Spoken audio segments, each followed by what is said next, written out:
মোরলা মাছের এই রান্নাটা বাড়িতে যেদিন হয় সেদিন একটু ভাতই কমই পড়ে যায় আমাদের।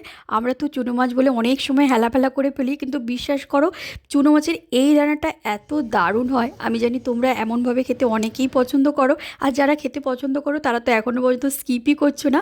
প্রথমে মোরলা মাছগুলোকে ভালো করে পরিষ্কার করে ধুয়ে নিয়েছি, একদম সরু সরু করে কেটে রাখা আলুও দিয়েছি, পেঁয়াজ কুচি কিন্তু বেশ অনেকটাই দিয়েছি, কয়েকটা চেরা কাঁচা লঙ্কাও দিয়েছি, টমেটো কাটাও দিয়েছি।